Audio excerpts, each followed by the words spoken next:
menjadi satu akar masalah yang kita hadapi di dalam pelaksanaan Guru Merdeka ataupun program sekolah penggerak ini.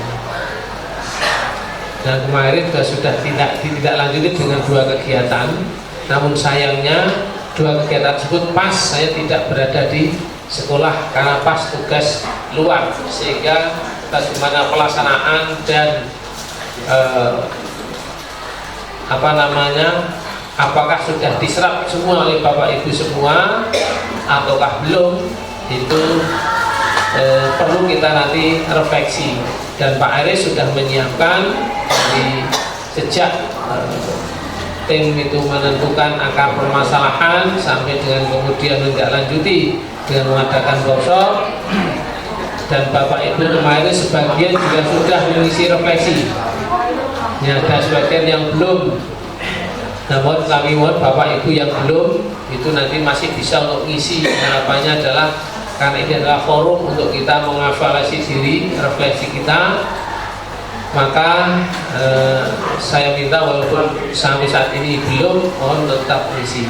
Adapun nanti yang sudah itu sebagai dasar pijakan kita untuk refleksi dan juga kita coba untuk nanti bisa kita perbaiki di pertemuan yang akan datang. Selanjutnya nanti saya minta yang pertama Pak Aris selaku ketua program sekolah penggerak sekaligus Jawa Kurikulum untuk menyampaikan dan melakukan refleksi terhadap pelaksanaan program sekolah penggerak di SMA 1 Wonosari ini. Selanjutnya nanti juga saya mohon kepada Bapak Pengawas Pembina untuk bisa memberikan saran-saran untuk perbaikan pelaksanaan sekolah penggerak di SMA 1 Wonosari ini. Tidak untuk kemungkinan juga Bapak Ibu, kalau nanti partisipasinya, kemudian juga refleksinya serta masukannya untuk perbaikan diri kita semua agar SMA 1 Wonosari menjadi lebih baik dibanding dengan semester yang lalu. Kemudian jika ada permasalahan-permasalahan yang Bapak Ibu hadapi, silakan untuk disampaikan secara terbuka, ataupun nanti boleh juga japri kepada saya, ya, atau pada tim PSP. Memang kalau itu satu permasalahan dan itu kita hadapi benar, ya harus kita sama-sama kita selesaikan. Karena kita kembangkan adalah kolaborasi, kita kembangkan adalah gotong royong untuk memecahkan pembelajaran kita semua. Kita harus berubah dari yang pola yang dulu adalah nafsi-nafsi itu yang ulang wis aku ngiriki. Nah, ini harus kita mulai berubah untuk tidak lagi mata pelajaran apapun itu ditanggung oleh 3 guru, 2 guru atau jumlah guru yang ada di situ. Jadi bertanggung jawab guru PAI ada 2, ya berarti bagaimana pembelajaran PAI di sekolah ini adalah tanggung jawab berdua. Ada guru matematika, ada guru kimia, berapa jumlah gurunya, itulah yang akan mempertanggungjawabkan bagaimana perbaikan pembelajaran di kelas dan masalah tersebut. Sama gitu maksud saya.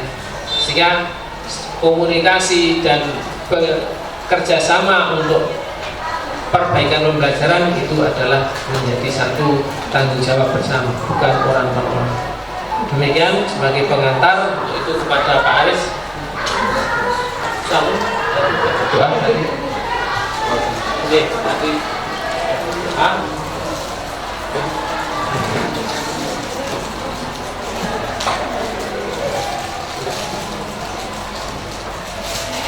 untuk selanjutnya semoga Pak Aris untuk menyampaikan. Assalamualaikum warahmatullahi wabarakatuh.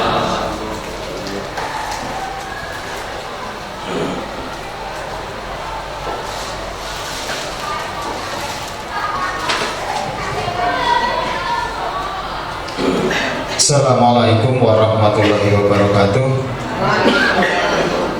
Yang terhormat Bapak Pengawas Pembina, Bapak Muhammad Sudarsono MPD.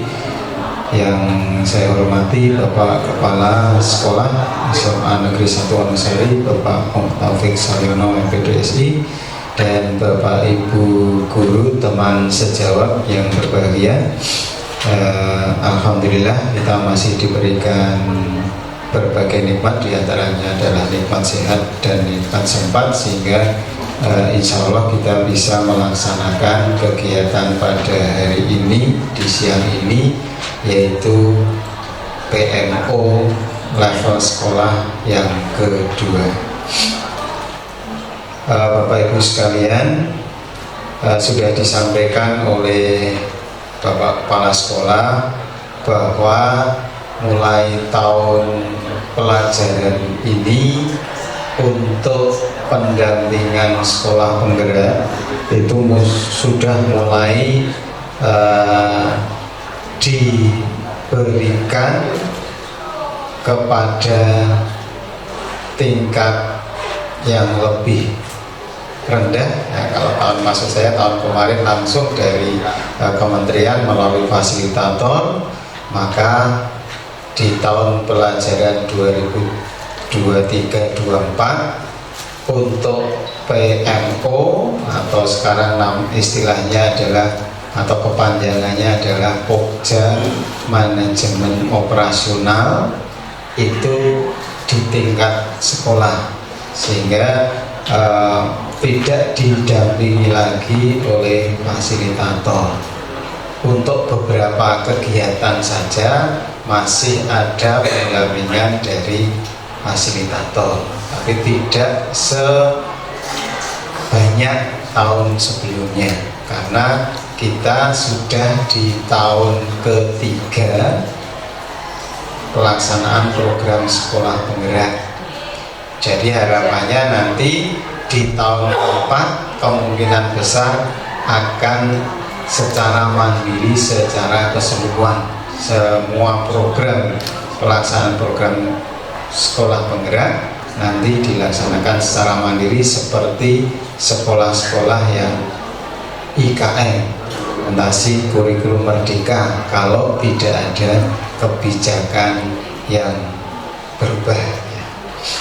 Bapak Ibu sekalian, pada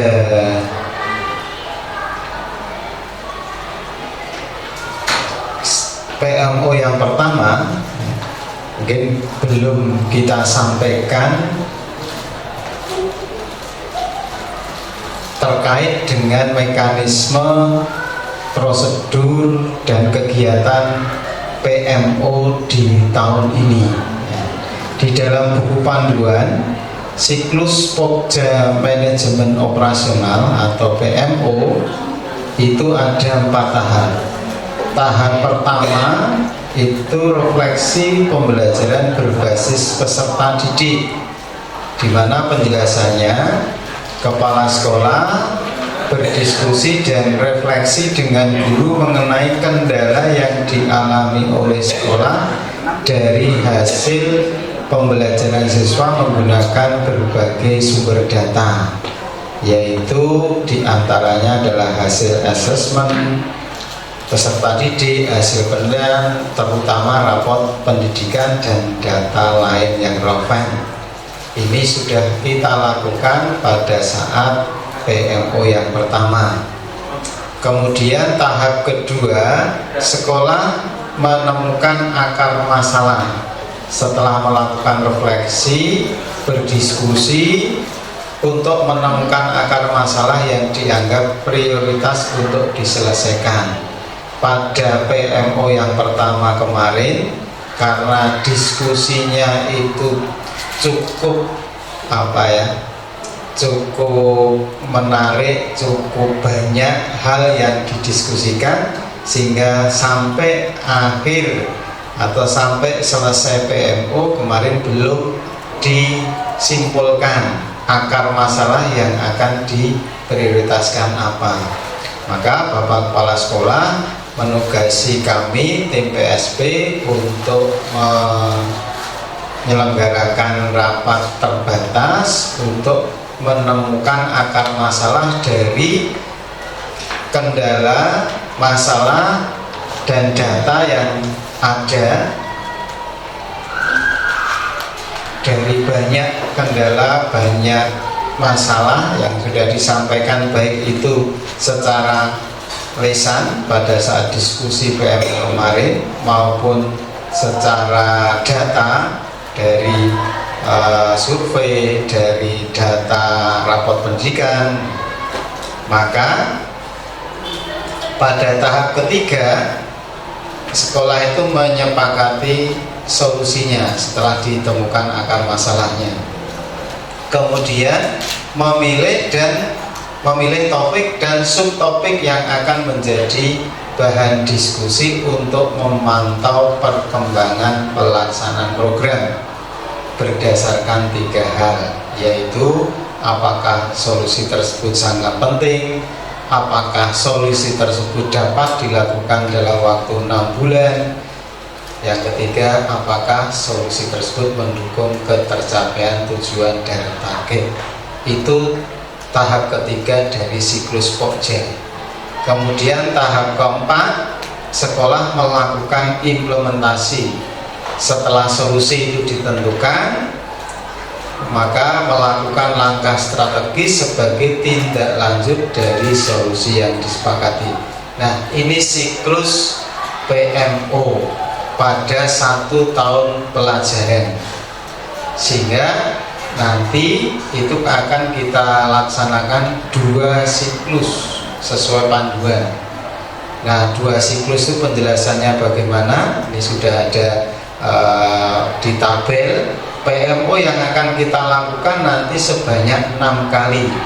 Posisi kita hari ini PMO kedua pada bulan Oktober sampai 10 November.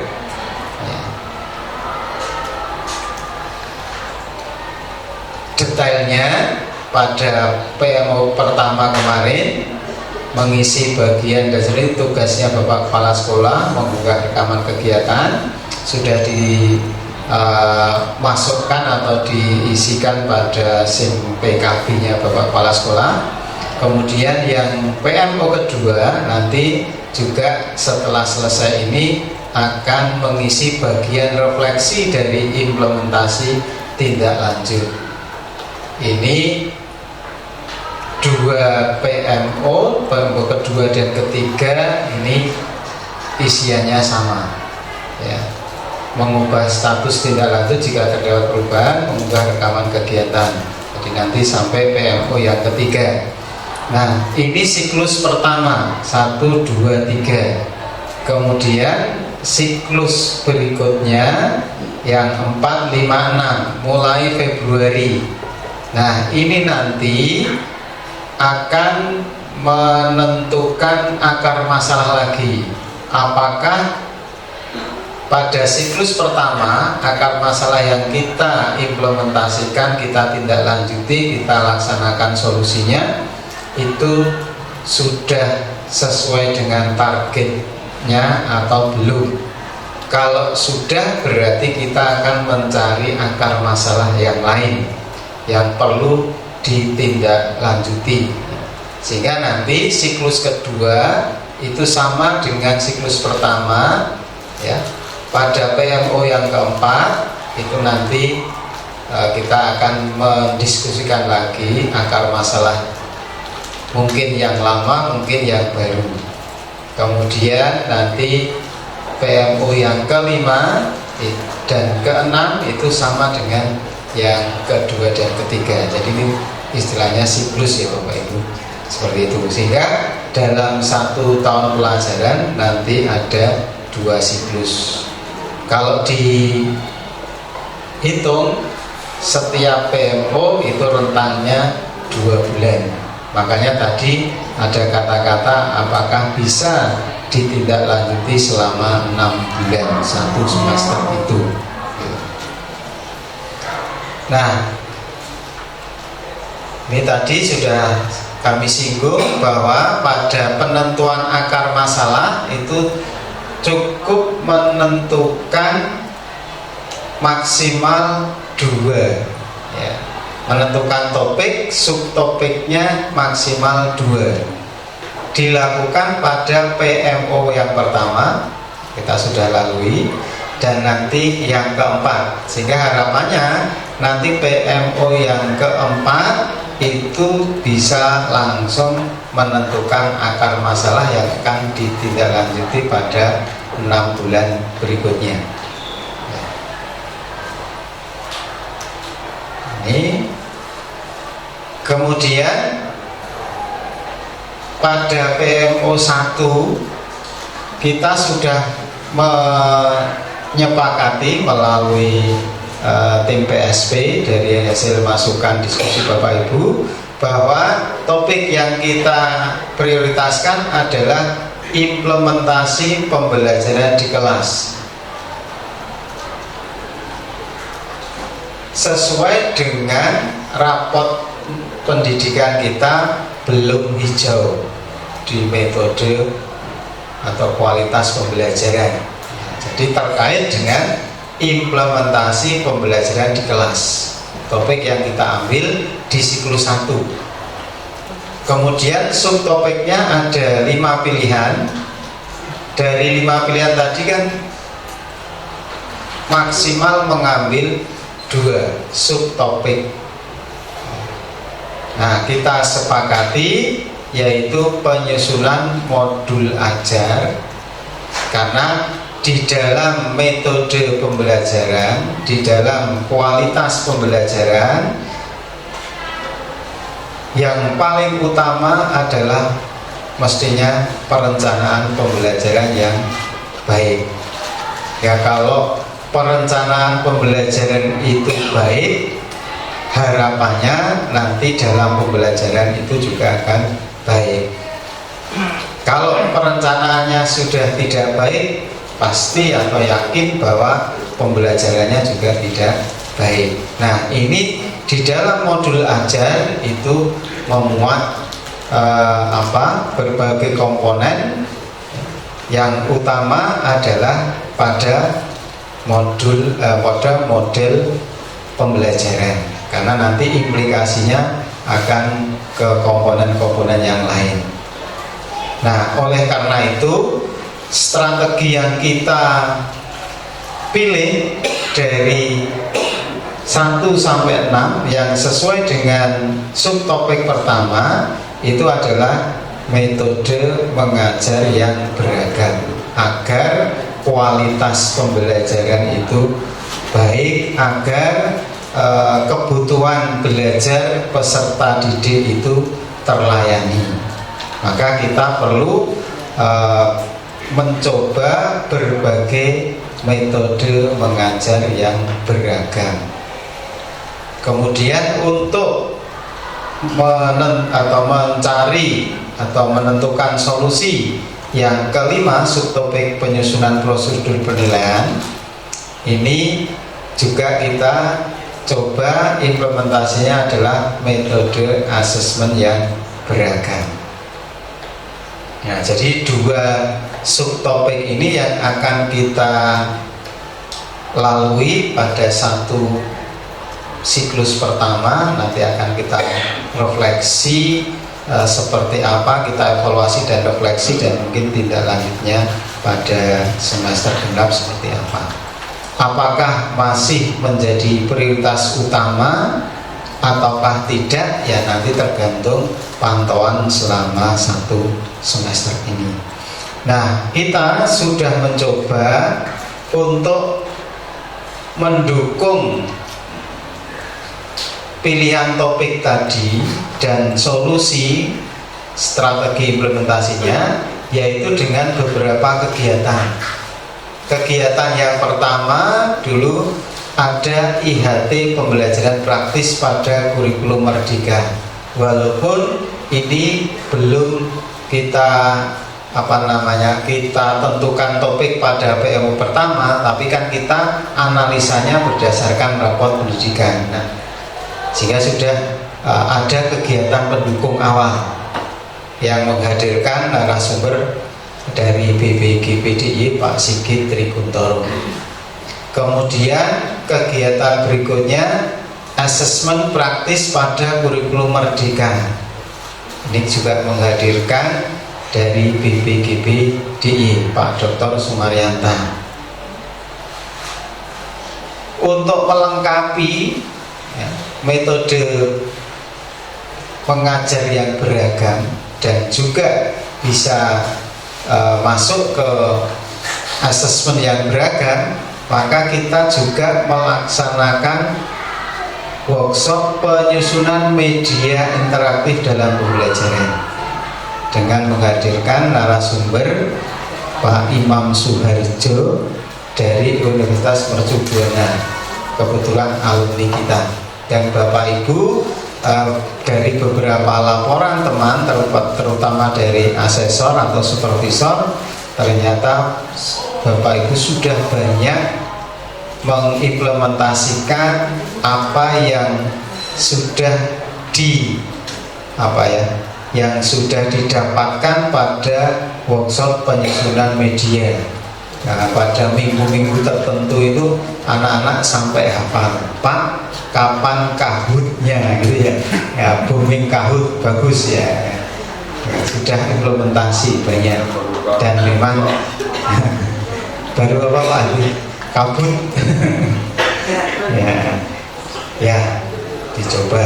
Nanti akan kita coba media-media interaktif yang lain. Kalau seandainya dari anggaran sekolah itu menipis atau terbatas, ya kita nanti maksimalkan dari teman-teman dari internal yang ada pada kegiatan DKT ataupun PK-Bila. Nah, nanti kita support dari situ ya. Jadi kami laporkan juga Pak Pengawas bahwa kita mempunyai komunitas belajar dengan berbagai kegiatan ya. Jadi kita gabung dengan kegiatan komunitas praktisi, ada diskusi kelompok terkumpul FPD, kemudian untuk komunitas belajar rutin kita mengadakan pertemuan setiap 2 minggu sekali yang kita beri nama PK Bila, Pekan Belajar. PK Bila ini sudah yang kedua ya, sudah 2 kali PK Bilanya mestinya hari ini, tapi karena mencari waktu untuk kegiatan PMO juga susah, padahal juga sudah ini akhir Oktober. Kalau mau kita undur nanti minggu depan sudah ada kegiatan-kegiatan yang lain, persiapan PKS dan seterusnya, maka nanti PK Bilanya yang kita tunda harinya. Kemudian yang terbaru atau terakhir, untuk lebih melengkapi referensi Bapak Ibu, kita juga melaksanakan IHT ya, IHT Tip and Trik Strategi Pengelolaan Pembelajaran yang Efektif dan Menyenangkan. Kita menghadirkan narasumber Pak Dr. Agus Suroyo, MPDI, Kepala SMP Muhammadiyah Al-Mujahidin. Sehingga upaya kita untuk selalu memberikan referensi untuk meningkatkan kapasitas guru dalam pengelolaan pembelajaran ini sudah cukup banyak yang kita lakukan. Semoga nanti dari kegiatan-kegiatan pendukung ini bisa secara signifikan meningkatkan kualitas pembelajaran itu sendiri, dan harapannya nanti di rapot pendidikan akan terlihat signifikansinya. Karena kalau di rapot pendidikan kan tidak bisa kita desain ya, itu nanti ada faktor diantaranya dari siswa. Nah, apakah siswa sudah merasakan atau belum? Nah, itu menjadi feedback kita. Kita kadang-kala sudah merasa baik, tetapi ternyata dirasakan oleh anak masih kurang. Nah, itu justru menjadi feedback kita, dan kita terima dengan senang hati untuk perbaikan kita semua. Jangan terus wah aku apik banget bocah sing ora dong bae, misalkan iya misalkan begitu ya. Ya, kita terima dengan baik, kita refleksi, kita evaluasi gitu.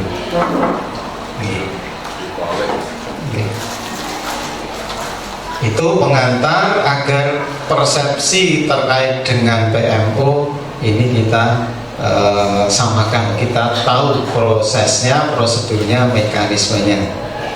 Ternyata waktu berjalan terus ya. Oke Bapak Ibu, sebelum ke diskusi dalam artian ini nanti silahkan Bapak Ibu menyampaikan mungkin praktek baik yang sudah dilaksanakan ya, secara singkat saja, ataukah kendala atau masalahnya.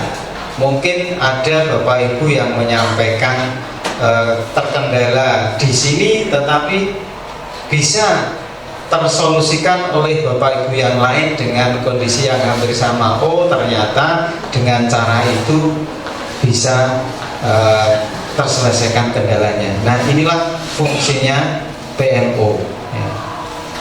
Sehingga kita bisa saling sharing, saling memberikan masukan, saling menerima masukan juga untuk perbaikan pembelajaran. Nah, sebelum ke sana, ke diskusi, akan kami sampaikan hasil refleksi asesmen Bapak Ibu. Ini kami buat yang yang esensial saja dari panduan asesmen.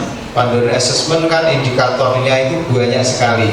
Dari prinsip asesmen saja kalau dibedah itu akan sangat banyak sekali. Dan kadangkala kalau kita buat survei Bapak Ibu kadangkala untuk indikator tertentu bingung jawabnya, iki karepe opo kan gitu ya. Maka kami pilih-pilih yang kira-kira mudah untuk dipahami pernyataan-pernyataan itu dan sesuai dengan apa yang Bapak Ibu lakukan. Ini tidak ada kaitannya dengan melaksanakan baik dan tidak. Kalau memilihnya itu selalu kabeh itu dianggap baik, kemudian yang jarang terus tidak baik, tidak begitu. Jadi sebagai refleksi. Karena kalau Bapak Ibu memilih itu selalu terus malah orang logis ya. Atau jarang terus malah logis. Ya kadang-kala ada pertanyaan-pertanyaan itu yang dijawab mungkin kalau selalu berarti yang sana harusnya tidak pernah kan gitu. Jangan sampai misalkan itu berkaitan yang ini selalu, yang lawannya juga selalu lah. Nah misalkan gitu. Nah, kan nanti kita lihat seperti apa. Ya, ini sebagai bahan refleksi kita bersama. Ini datanya saya ambil tadi pagi jam 9 ya Pak Sri ya. Karena ternyata masih ada beberapa Bapak Ibu yang belum mengisi karena sesuatu hal. Ya, karena kondisinya masih sakit, mungkin ada juga yang tugas lain yang tidak sempat, walaupun mungkin saja informasinya terlambat gitu. Karena memang karena banyaknya grup, kadang satu grup itu sudah tertutup dengan info-info yang lain sehingga kadang tidak terbaca. Itu dari satu grup saja, padahal Bapak Ibu punya ada mungkin ratusan grup gitu ya. Ya jadi harus mau ketutup itu buka yang lain sehingga informasi yang penting itu terlewatkan, bukan sengaja bisa jadi gitu. Nah, makanya kita bagi-bagi grup di sekolah saja wis dibagi karepe itu ya wis dipilah-pilah kan ternyata juga satu grup wadah banyak sekali ketutup gitu ya. Ya enggak apa-apa Bapak Ibu, tidak ada masalah. Karena ini kan sifatnya untuk refleksi ya. Ya, yang pertama saya melakukan asesmen awal yang digunakan untuk merancang pembelajaran setiap lingkup materi sesuai dengan kesiapan peserta didik ya. Yang menjawab selalu 3 orang, bagus, sudah bagus ya. Yang sering 28 berarti sudah lebih banyak ya. Yang tidak pernah 0, bagus berarti paling tidak sudah pernah ya. Jarang itu kan bisa 1 kali, bisa 2 kali, 3 kali ya termasuk jarang loh ya. Kalau melakukannya 100 kali, tapi 3 kali itu akan selalu kalau melakukannya hanya 3 kali kan ya. Monggo karena yang tahu lingkup materi kan Bapak Ibu masing-masing ya, yang tahu kan lingkup materi Bapak Ibu masing-masing, jika tidak bisa kita aku ping video wis sering ya kan. topiknya hanya 3 kali, ya 3 lingkup materi. Oh, video selalu lah aku guru loro sih. Ya misalkan kan ya tahu Bapak Ibu masing-masing ya. Tapi dari sini kita bisa melihat bahwa Bapak Ibu sudah melakukan asesmen awal. Ya. Termasuk yang jarang ya. Jarang ya. Oke, kemudian yang kedua, melakukan asesmen formatif saat proses pembelajaran. Nah ini sudah yang selalu banyak, sudah 12. Yang jarang hanya 2, yang tidak pernah juga 0. Nah ini menjadi refleksi kita, karena sebenarnya di dalam proses pembelajaran untuk meningkatkan perbaikan proses itu salah satunya adalah dengan asesmen formatif. Sesuai dengan fungsinya, asesmen formatif adalah asesmen yang untuk memperbaiki proses, yang nilainya kalau ada nilainya, karena asesmen formatif tidak harus berupa nilai ya. Kalau ada nilainya tidak digunakan untuk pertimbangan nilai rapor, tetapi harus dilakukan, karena justru rohnya proses pembelajaran itu pada asesmen formatif yang tidak harus ditunda-tunda. Formatif kan ada 2 ya Bapak Ibu, sambil mengingat Pak, di refresh terus Pak ini. Formatif ada 2, yaitu formatif awal dan formatif apa proses. Open 100 berarti. Formatif awal itu apa? Sama dengan wah 100 lagi, pun pinter-pinter Pak Sani. Nah, kalau proses formatif proses itu bisa dilakukan kapan? Selama itu kapan? Karena dalam satu pertemuan kan bisa pertemuan awal, pertemuan tengah, atau di akhir gitu. Ya, paling tidak tengah dan akhir. Berarti kan sudah refleksi ini juga, ini sudah melakukan.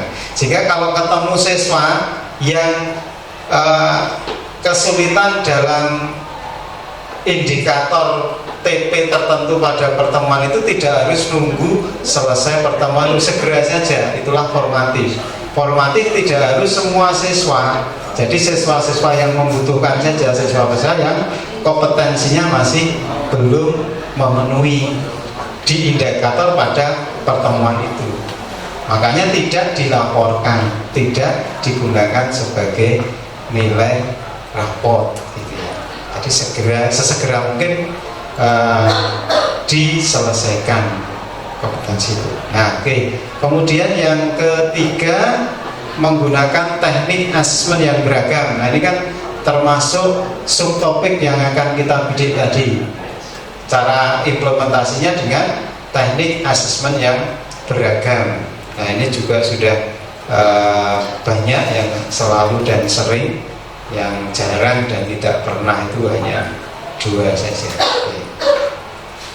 Kemudian yang keempat, menyediakan waktu. Ini sudah bagus juga, saya tidak komentari biar tidak terlalu lama. Menentukan kriteria sukses. Nah ini Bapak Ibu, yang perlu kita garis bawahi, saya menentukan kriteria sukses dan menyampaikannya pada peserta didik sehingga mereka memahami ekspektasi yang perlu dicapai. Ini masih ada yang jarang menyampaikan. Nah, monggo nanti. Pokoknya setiap TP, setiap awal TP itu sebaiknya Bapak Ibu menyampaikan kriteria sukses atau ketercapaian. Kriteria ketercapaiannya seperti apa? Apakah menggunakan interval nilai, ataukah hanya rubrik saja, ataukah apa lagi satu? Deskripsi nilai, ataukah paduan dari ketiganya? Nah, disampaikan setiap TP itu. Mungkin pada saat awal semester sudah disampaikan rekapitulasinya, tetapi rincian dari TP itu juga perlu disampaikan kepada siswa, sehingga siswa mengetahui ekspektasi yang perlu dicapai itu seperti apa gitu. Ya.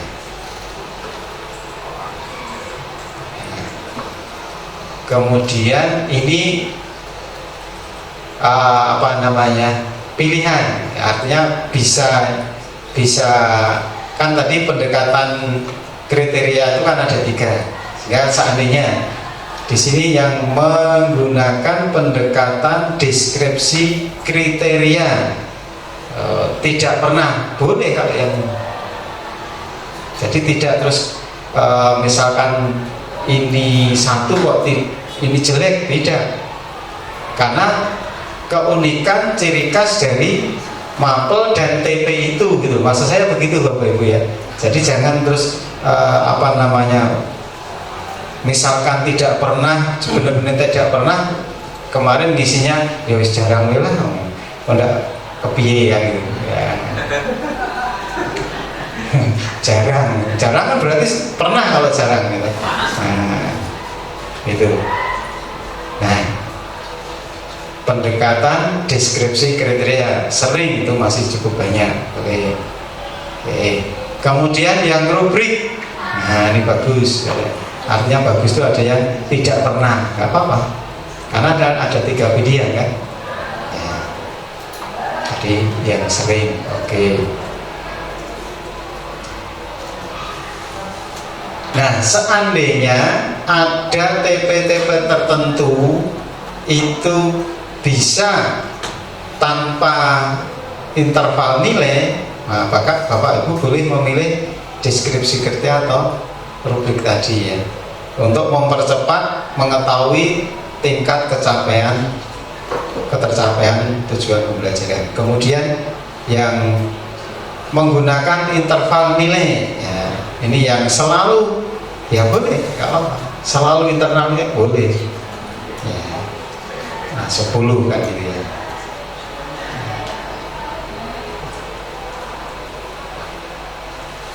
Oke, kemudian saya memberikan kesempatan untuk berefleksi tentang kemampuan serta bagaimana meningkatkan kemampuan.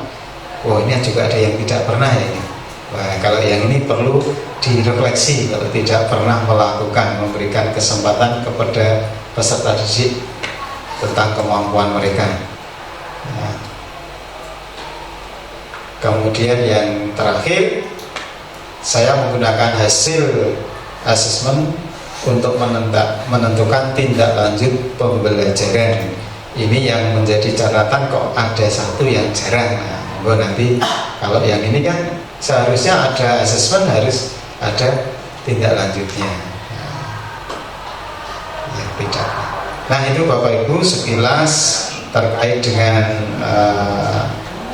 refleksi yang sudah kita lakukan. Kalau yang pembelajaran itu sebagai salah satu dasar kita untuk menentukan akar masalah yang dilakukan oleh teman-teman komite pembelajaran melalui kegiatan apa itu ya, komite pembelajaran. Mungkin itu yang bisa kami sampaikan. Nah, pada acara berikutnya monggo nanti Bapak Ibu yang akan menyampaikan cerita yang baik silakan, yang akan menyampaikan kendala atau hambatan silakan, dari implementasi sampai hari ini terkait dengan yang tadi, yaitu apa, penyusunan modul ajar dengan strateginya,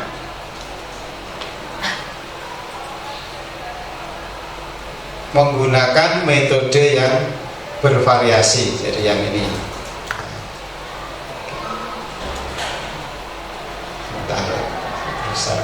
nah, dari dalam penyusunan modul ajar, apakah ada hambatan, kendala terkait dengan metode mengajar yang beragam. Nah, jadi di sini didesain apakah ada kendala.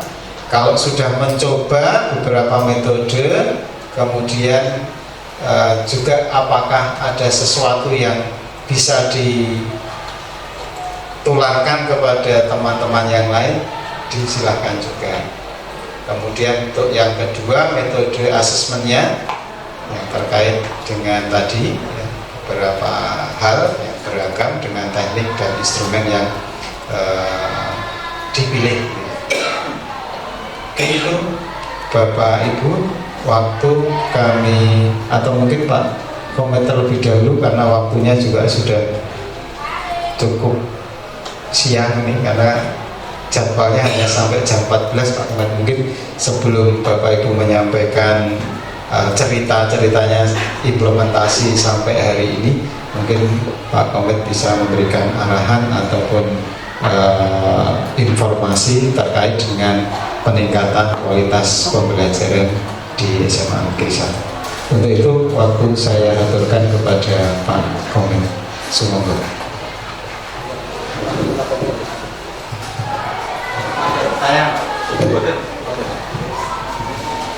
Matur nuwun Pak Aris.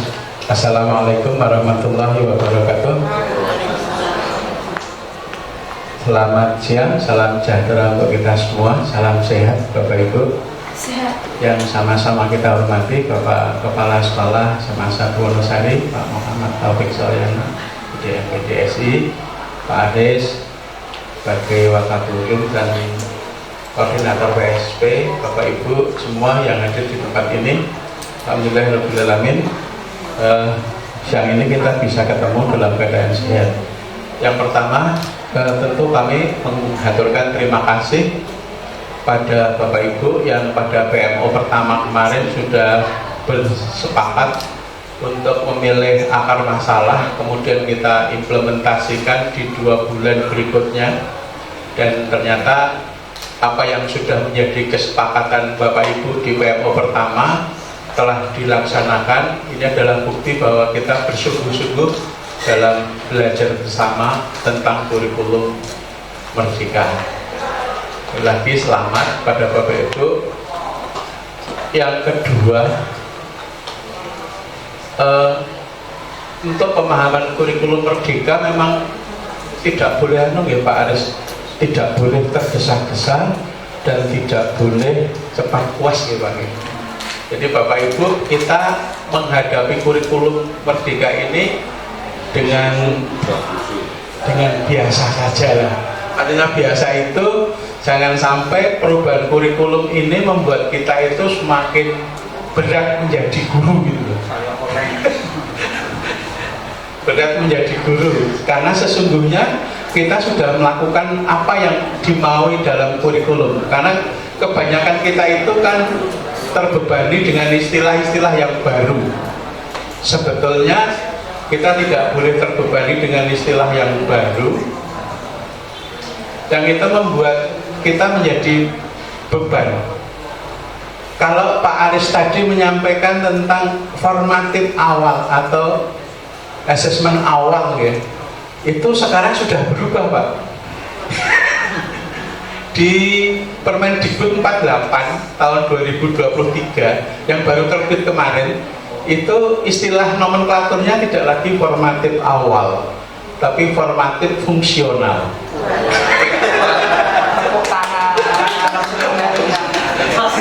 Nanti di googling untuk Permendikbud 48, karena Permendikbud ini terbit kemarin bersamaan 3, 46, 47, 48. 46 tentang penanganan tindak kekerasan di satuan pendidikan itu, dan diteruskan sampai di Permendikbud 48 itu standar pengelolaan. Standar pengelolaan. Di sana sudah disebutkan banyak tentang bagaimana pengelolaan di dalam kurikulum Merdeka. Nanti monggo. Tapi saya matur Bapak Ibu tidak perlu gelisah dengan istilah-istilah itu. Yang paling penting bagi Bapak Ibu adalah resah dan gelisah. Resah dan gelisah itu lagune sak itu. Semut-semut. Yang paling penting Bapak Ibu, saya matur Bapak Ibu semua, mari kita ambil roh yang paling mendasar dalam kurikulum Merdeka. Roh yang paling mendasar itu apa saja? Kurikulum Merdeka itu kan memindahkan pembelajaran yang membelenggu menjadi pembelajaran yang memerdekakan.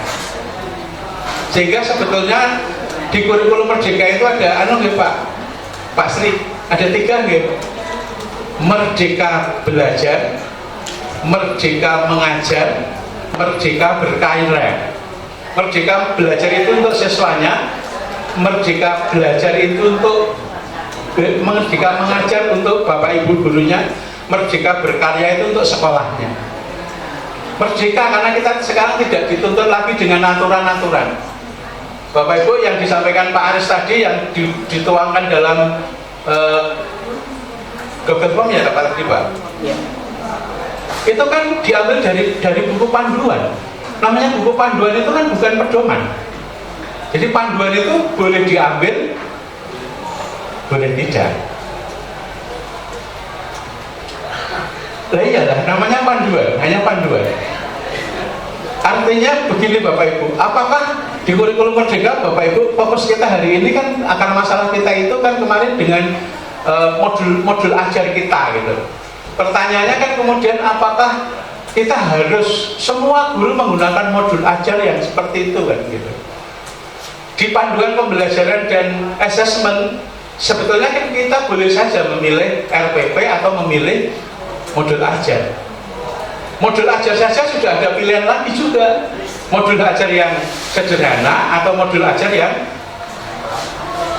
yang komplit. Kalau modul ajar yang komplit itu yang sampai 50 halaman itu Bapak Ibu. Kalau modul ajar yang sederhana hanya ada 4 tujuan: formatif awal, kemudian formatif akhir, kemudian asesmen awal, asesmen akhir, kemudian media. Kalau di RPP hanya ada 3 tujuan, langkah-langkah, asesmen. Bapak Ibu jangan dibayangkan langkah-langkah itu juga hanya langkah begitu ya. Karena di dalam langkah-langkah harus membuat ada pendahuluan, harus ada kegiatan inti, harus ada kegiatan penutup. Sama saja nanti jatuhnya. Di dalam kegiatan inti harus ada sintak pembelajarannya muncul juga, karena itu sebagai panduan kita mengajar di kelas. Kalau kemudian kita itu mengikuti itu Pak, kita hampir tidak punya waktu untuk mengajar Pak, kita akan dikejar oleh administrasi.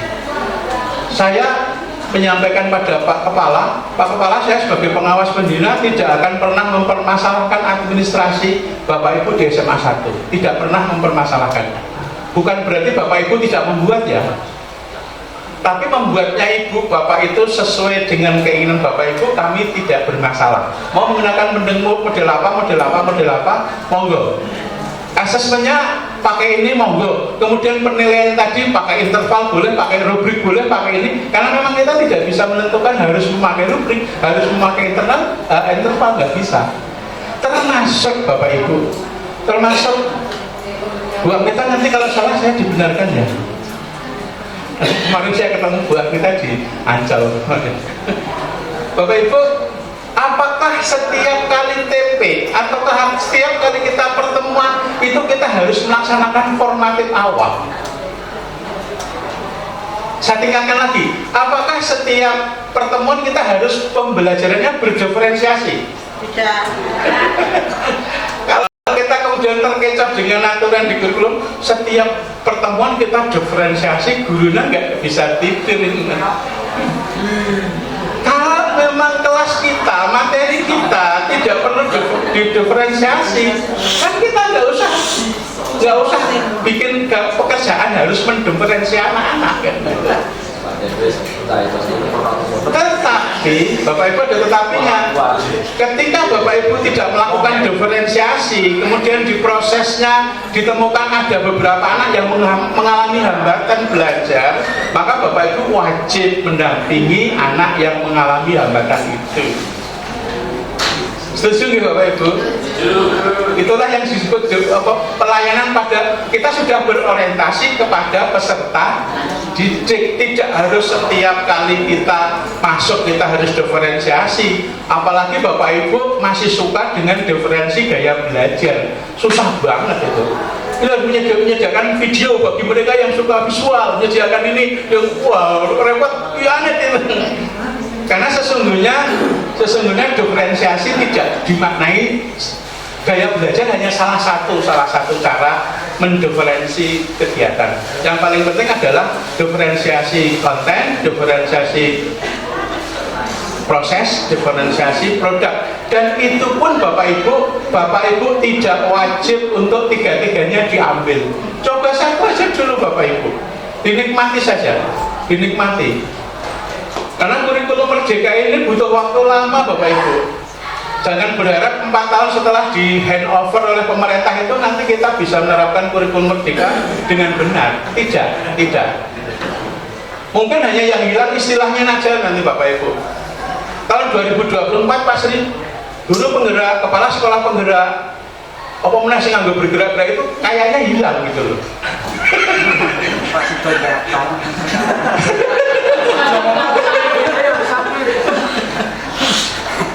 Tapi perubahan kurikulum tidak boleh hilang, karena kurikulum harus selalu berubah untuk menjawab tantangan masa depan. Nah, kurikulum Merdeka ini mengajarkan kita untuk kita mau melakukan satu pembelajaran berpusat pada siswa.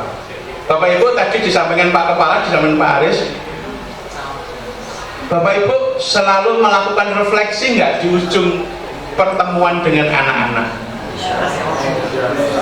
Refleksinya kami berharap tidak hanya refleksi tentang ketercapaian tujuan pembelajaran ya, bukan itu. Tapi kami berharap Bapak Ibu merefleksikan anak-anak kita dari sisi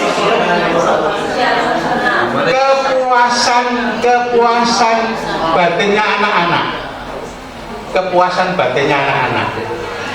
Karena memang kita melayani anak. Kepuasan batin itu student well-beingnya anak-anak. Nah, setelah kamu bersama saya di 1 atau 2 jam pertemuan ini, bagaimana perasaanmu? Senang, sedih, bahagia, menambah wawasan kamu untuk bisa membuka pikiran lebih maju.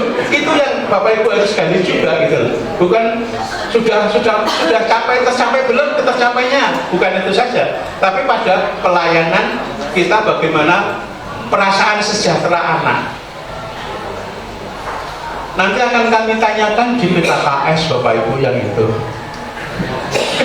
Bagaimana Bapak Ibu bisa menciptakan suasana pembelajaran yang aman, nyaman,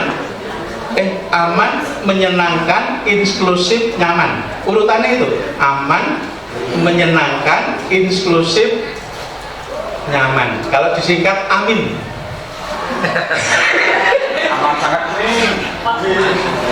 Aman, menyenangkan, inklusif, dan nyaman. Amin. Gitu Pak. Tapi bukan amin di luar sana, amin di dalam kelas kita. Bisakah kita membuat anak kita itu nyaman di dalam kelas-kelas kita? Inklusif itu apa? Inklusif itu kita melayani semua anak sesuai dengan kebutuhan mereka.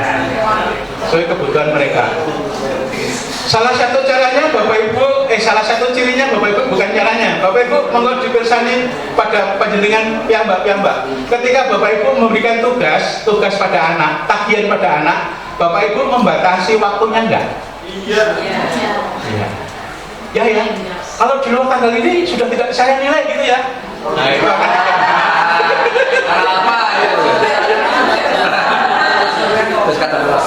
padahal Bapak Ibu, anak-anak kita kecepatan mengerjakannya juga tidak sama. Apakah hanya karena waktu kemudian kita pas kita hukum anak itu tidak bisa mengerjakan? Kan tidak. Salah satu ciri pelayanan kita adalah kita memberi ruang pada anak-anak itu berbeda sesuai dengan kecepatannya. Bapak Ibu nggak usah khawatir Bapak Ibu mengejar target kurikulum ya, karena CP itu kan dibuat dalam satu fase 1 tahun. Ngapain kita tergesa-gesa itu?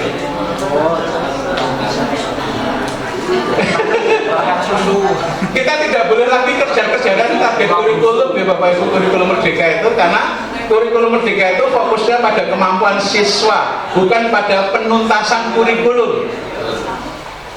Konten belajarnya kalau di kurikulum yang lalu itu baku, seragam. Sekarang konten belajarnya kontekstual, beragam sesuai kebutuhan siswa.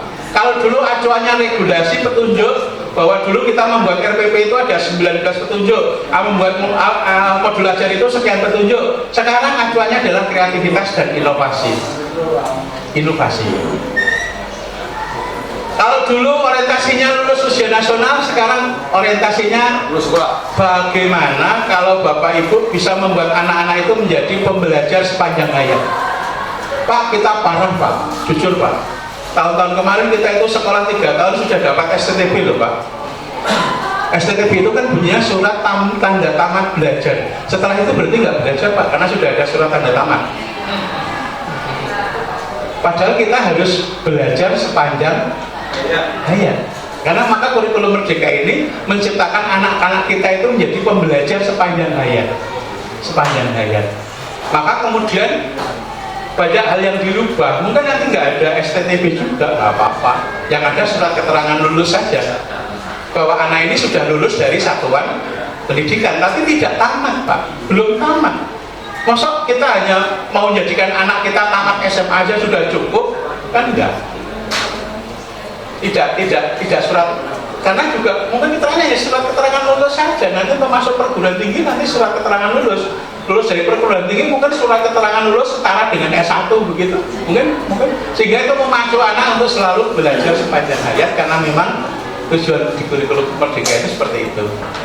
Baik Bapak Ibu, itu yang kami sampaikan. Sekali lagi mohon izin, Bapak Ibu tidak perlu takut untuk melakukan sesuatu perubahan di kurikulum 2023 ini sebagai kurikulum Merdeka.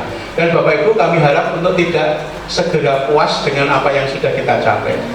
Ternyata perjalanan dari kurikulum lama menuju kurikulum Merdeka itu masih panjang Bapak Ibu. Finlandia yang hari ini dibangga-banggakan orang pendidikan paling maju di dunia, itu adalah buah dari 15 tahun perubahan yang lalu Bapak Ibu. Kalau kita sudah bangga di tahun keempat sebagai sekolah penggerak, itu kan kita masih terlalu dini untuk mengglorikan diri kita, memberikan selamat pada diri kita. Kita masih harus belajar dalam suasana yang masih gelap, karena panduan-panduan kurikulum itu selalu berubah-berubah. Tadi saya matur, dulu ada asesmen awal, sekarang sudah berganti asesmen fungsional, karena ada sejarahnya Pak. Pak Aris tadi ngendika dulu namanya asesmen diagnostik, itu terlalu tinggi Pak, itu miliknya anak-anak di berkebutuhan khusus, ilmunya tinggi, sehingga sekolah umum nggak boleh pakai itu. Kemudian diganti asesmen awal. Asesmen awal akhirnya di lapangan terjadi asesmen awal itu disamakan dengan pretest Pak, dengan pretest. Jadi sebelum mengajar kita melakukan pretest itu sebagai asesmen awal. Iya kan? Akhirnya sekarang kita ganti asesmen fungsional. Tujuannya apa Pak? Sebetulnya asesmen fungsional itu tujuan utamanya adalah mengetahui seberapa besar tingkat kesiapan anak mengikuti pelajaran kita. Seberapa besar tingkat kesiapan, dengan cara apa anak itu akan mengikuti kegiatan kita. Itu sebetulnya seperti itu. Mungkin itu Pak Aris, Pak Kepala, yang kami tambahkan. PMO kedua ini nanti Bapak Kepala Sekolah hanya memasukkan ini tadi yang sudah menjadi kesepakatan, kemudian praktek baiknya nanti bisa dimasukkan di SIN PKB. Untuk yang periode ketiga Pak Aris, itu nanti kalau memang di periode kedua ini kita masih menganggap bahwa perbaikan kita terhadap modul belajar kita dan metode belajar kita belum bagus, maka statusnya masih belum diubah, belum selesai, masih dalam proses di SIN PKB nanti muncul statusnya itu. Lagi kalau nanti di periode ketiga di semester 1 kok kita belum nyaman dengan apa yang kita lakukan, kok kita belum puas dengan yang kita lakukan tentang modul ajar dan metode pembelajaran, maka di bulan Februari kita masih boleh menjadikan akar masalah itu menjadi akar masalah di semester kedua. Jadi tidak ada kewajiban di Februari nanti kita mengganti akar masalah. Kalau dipandang memang itu masih kita butuhkan untuk pendalaman, untuk belajar, untuk bersama-sama kita memperdalam tentang teori itu, boleh saja akar masalahnya tetap kita taruh di PMO semester 2, sehingga statusnya masih dalam proses, sehingga nanti di ujung semester 2 baru kita selesaikan. Artinya kita tidak perlu terburu-buru Bapak Ibu, tidak perlu terburu. Jangan sampai ini mengganggu pekerjaan utama kita, memberi pelayanan pada anak-anak didik kita sesuai dengan tingkat kebutuhan anak-anak kita.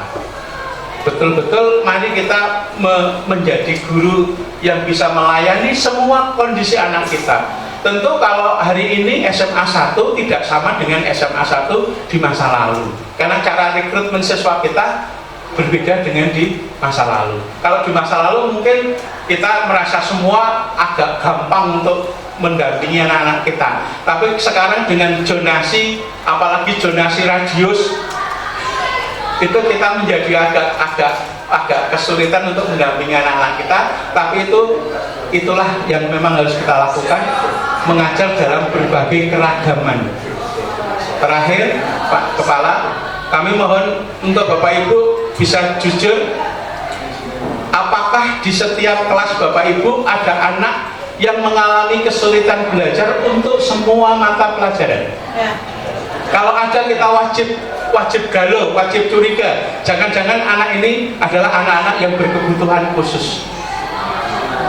Karena saya menemukan kemarin di SMA Rongkok, di SMA 2 Klayen itu, laporan semua guru mengatakan anak ini sangat susah diajar dan selalu ketinggalan. Kita wajib curiga, jangan-jangan anak kita ini adalah anak-anak yang slow learner.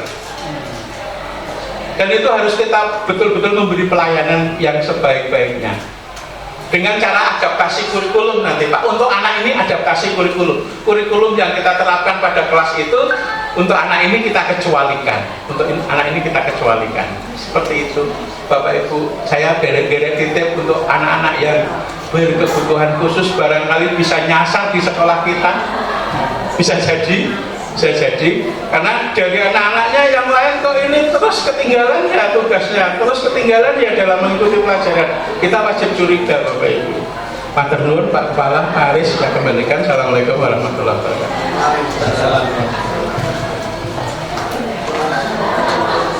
Terima kasih Pak Komet telah memberikan arahan pada kita semua.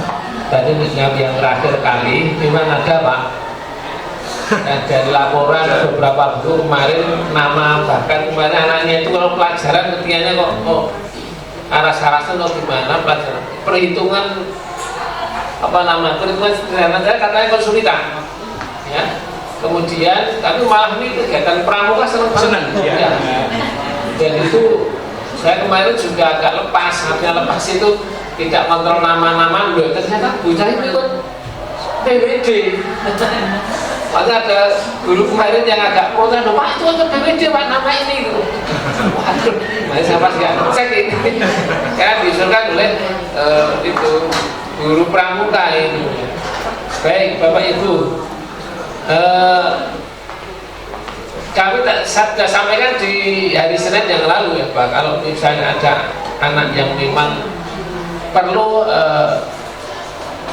psikolog untuk membuka atau mungkin meningkatkan kompetensinya agar mau belajar, agar sering masuk, agar tidak terlambat, itu mohon untuk bisa disampaikan. Mungkin beberapa menit Bapak Ibu mohon untuk bisa menyampaikan anak-anak yang mungkin tadi disampaikan oleh Pak Komet untuk perlu kita sikapi. Mohon Bapak Ibu.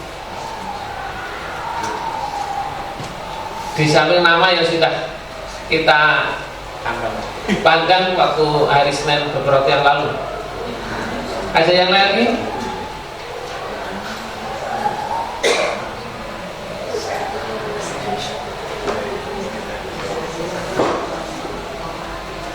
Ya, mohon perhatian Bapak Ibu ya semuanya ya. Itu perhatian dulu Bapak Ibu, nanti kami coba mungkin bikin Google Map ya. Maaf, Google Map, Google Form maksud saya. Saya harap rampung ini. Karena ini saya tinggal 2 menit ini.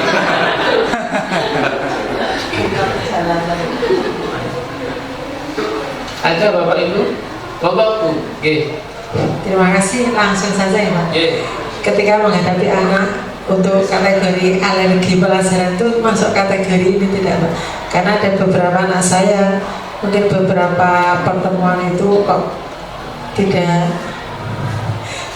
ketemu dengan gurunya, Pak, dengan alergi pelajaran gimana? Terima kasih. Oke, kita identifikasi aja dulu ya Bu ya. Nanti kalau solusinya seperti apa nanti Bapak Ibu tidak mundur nanti waktunya untuk ini. Ya, mohon tahap awal ini identifikasi anak-anak yang mengalami terlambat belajar, gitu. Terlambat belajar, identifikasi, kita coba nanti cari solusi. Sementara gambaran solusi yang saya bayangkan, tapi tidak untuk Bapak Ibu untuk juga menyampaikan solusinya. Kami sudah mencoba menghubungi nanti suatu saat ya sekali. Memang kita mengeluarkan biaya satu kali pertemuan itu antara 100 sampai 150 ribu untuk dari psikolog itu. Memang tidak boleh loh Bapak Ibu ngejudge anak ini apa gitu, karena asesmennya nanti oleh ahli gitu. Asesmennya oleh ahli, kita nggak bisa ini apa gitu, tapi dari data itu monggo seperti yang disampaikan Pak Kepala, kita identifikasi dulu, nanti kemudian kita menghadirkan memang yang ahli. Bapak Ibu ada nggak yang punya sertifikat BPK Pak? Baru dengar. Gunakan pengacau keamanan, bukan guru pembimbing khusus. Kemarin ada yang diklat sekitar 65 jam untuk guru pendamping khusus. Karena konsekuensi dari Permendikbud dan Pergub Pak, konsekuensi Permendikbud dan Pergub PDB itu sekolah wajib menerima 2 anak berkebutuhan khusus dalam satu kelas. Itu PPBD-nya muncul. Sehingga kalau Bapak Ibu nanti menolak itu jadi masalah besar Pak. Ya ini Bapak Ibu ya alhamdulillah. Alhamdulillah saat ini belum ada yang masuk ya, kita tidak menolak loh ya. Hanya selama ini belum ada yang masuk itu. Saat PPDB khusus pun juga Pak Sri Manto kosong itu kan. Lebih awal itu. Jadi sampai saat ini tidak, tapi ada katanya ada ya, kita siap untuk menerima. Oke, mohon nanti ya Pak Sri mungkin perlu hasil kali ini kita identifikasi anak-anak yang dipandang itu perlu perhatian khusus dalam tanda petik ya. Iya, perhatian khusus itulah. Akhirnya layanannya menjadi layanan khusus Pak. Iya. Itu yang disebut di pusat pada siswa.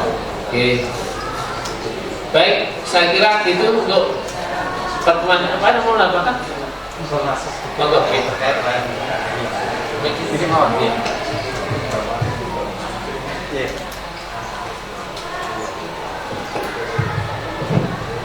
Menambahkan saja Bapak Ibu. Yang pertama terkait dengan anak-anak yang termasuk kategori dimungkinkan layanan khusus, ini monggo saja, karena yang jelas itu memang bukan masalah layanan khusus, tapi memang dari sisi karakter seperti yang disampaikan Bu Triyuni, memang dengan berbagai latar belakang ini memang ada beberapa siswa yang tadi mungkin ada di kelas tapi pikirannya di luar kelas, bahkan dengan kondisi yang panas seperti ini sering anak itu juga ya tidur misalkan gitu ya. Tapi ini kalau saya menangkap bukan masalah yang itu ya, bukan masalah ini bersama-sama, karena yang seperti disampaikan Pak Komen tadi, sekarang murid kita itu beragam, maka nanti metode mengajarnya juga harus beragam dengan berbagai latar belakang. Sebelum ditutup, kami mau menyampaikan informasi karena ini belum ditandatangani oleh Bapak Kepala Sekolah terkait dengan informasi asesmen sumatif akhir semester. Ini, jadi kalau di dalam rencana kami hari ini ditandatangani oleh Bapak Kepala Sekolah, tapi nyicil dulu gitu, Bapak Ibu, mungkin hari Senin suratnya baru terbit. Jadi untuk asesmen sumatif kita masih menggunakan sumatif akhir semester, karena asesmen sumatif kan ada 3 pilihan ya, ada 3 cara itu ya, 3 pelaksanaan. Yang pertama adalah lingkup materi, yang kedua akhir semester, yang ketiga akhir jenjang gitu. Nah, maka di semester ini kita akan melaksanakan sumatif akhir semester seperti yang terdahulu, seperti sampaikan Pak Komen tadi, kita dalam melaksanakan perubahan kurikulum jangan langsung total.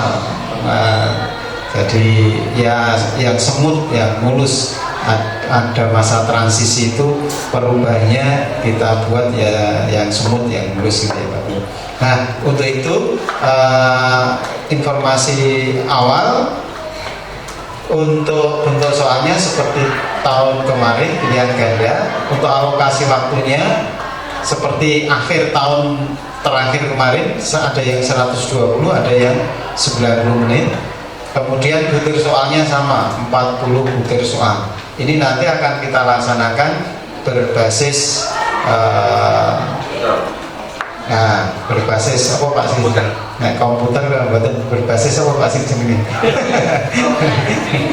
Ya pokoknya menggunakan IT ya, teknologi ya kemarin.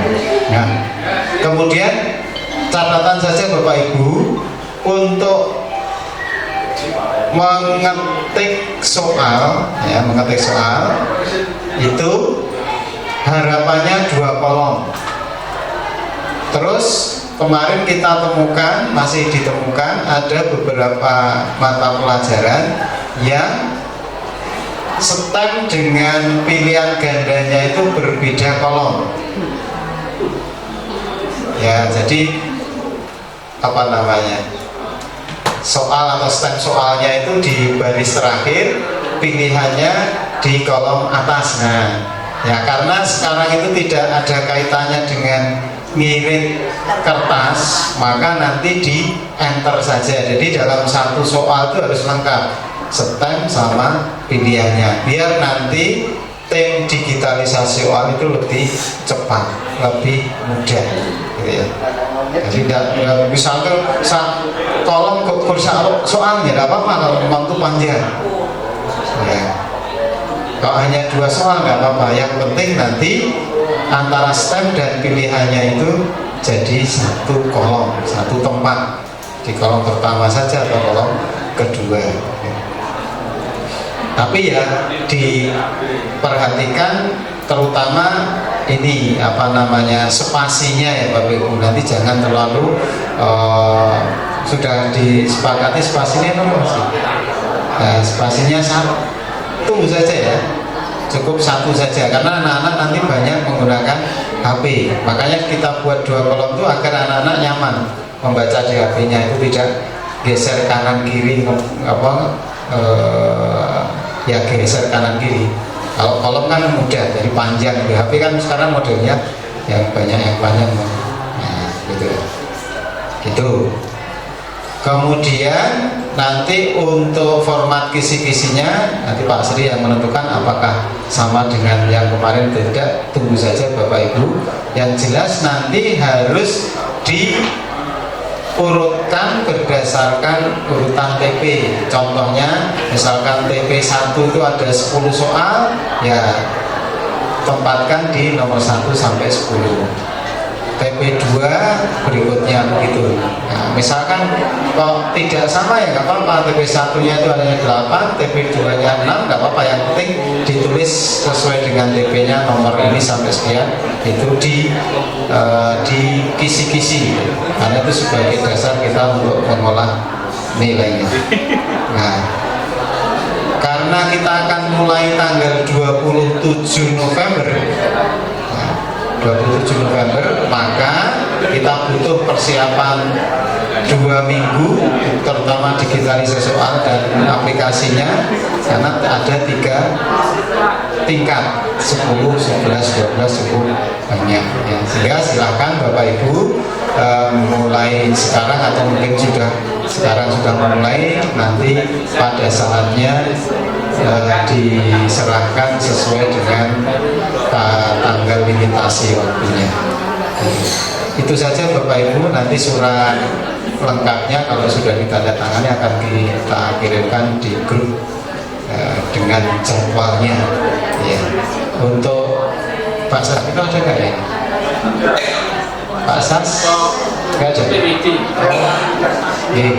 Khusus yang pramuka, karena kemarin Pak Nur komunikasi dengan pembina pramuka bahwa kelas 10 dan 11 akan ada juga ujian pramuka atau tes tertulis pramuka. Maka nanti untuk yang kelas 10 silahkan nanti menggunakan waktu pramuka. Kalau kelas 11 bisa kita fasilitasi di jadwal, karena kalau kita lihat jam kedua itu sudah siang, sehingga kalau nanti kita masukkan di sini tidak kondusif ya, kena istirahat dan seterusnya, sehingga nanti yang kelas 10 seperti tahun kemarin atau di semester kemarin itu menggunakan waktu jam pramuka. Mungkin nanti bisa disampaikan tim pembina pramukanya untuk di hari terakhir pertemuan pramuka digunakan untuk asesmen tertulis pramuka.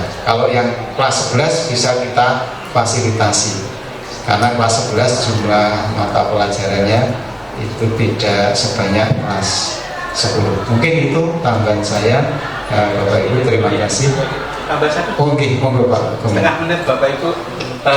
Karena posisi saya di SK Pak Kepala Dinas itu bersama Bapak Ibu di SMA 1, dan kebetulan di hari yang akan datang tanggal 6 Bapak, kita akan melaksanakan penilaian kinerja kepala sekolah yang sesungguhnya itu adalah penilaian kinerja sekolah, karena Bapak Kepala Sekolah tidak ada apa-apa. Artinya pada hari itu tidak akan ditanya dan macam-macam, yang ditanya adalah tim-tim pembantu Bapak Ibu Kepala Sekolah.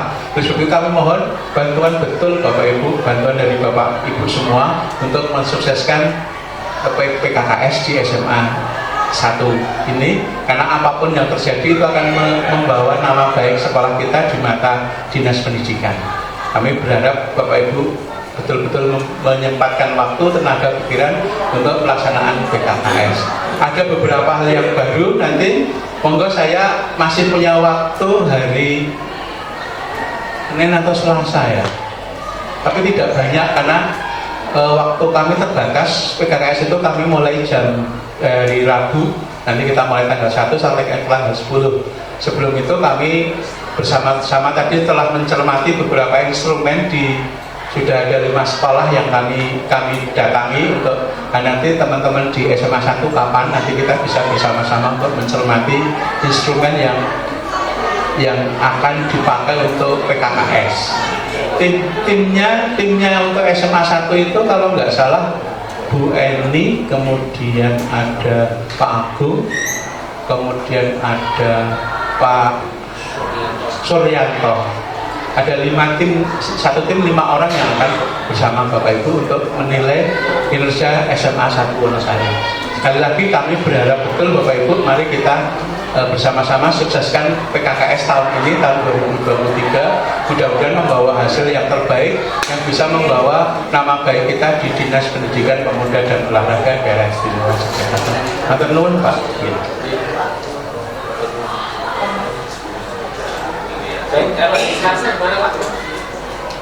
Ya Bapak Ibu, tim PKS mungkin hari Selasa nanti. Monggo Pak Bu, Hadir ketika. Iya Pak Muhammad. Kalau hari kemarin hari Selasa kembali untuk Pak, untuk perpisahan yang pada sini. Terus kita berencana hari Rabu, kami hari Rabu sore Pak Muhammad tidak. Sakit Rabu betul. Sudah Pak. Sudah penilaian. Rabu itu sudah penilaian. Dan kami dapat tempat yang perbatasan Australia.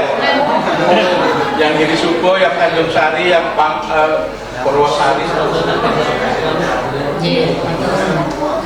Oke, mungkin kalau yang perpisahan kita untuk hari Rabu misalnya nanti. Nanti bidang Selasa.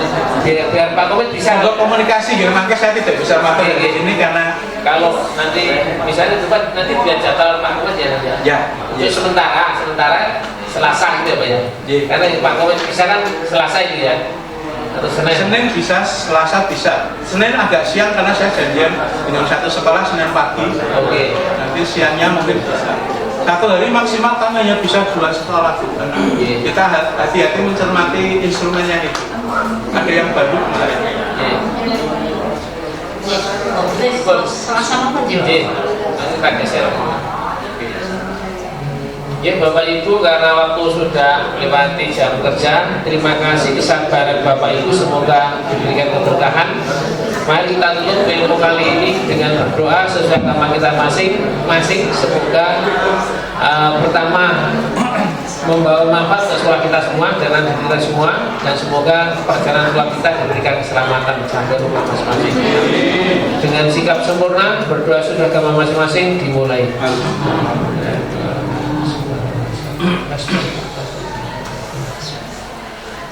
Terima kasih, cukup berdoanya. Selamat siang Bapak Ibu. Assalamualaikum warahmatullahi wabarakatuh.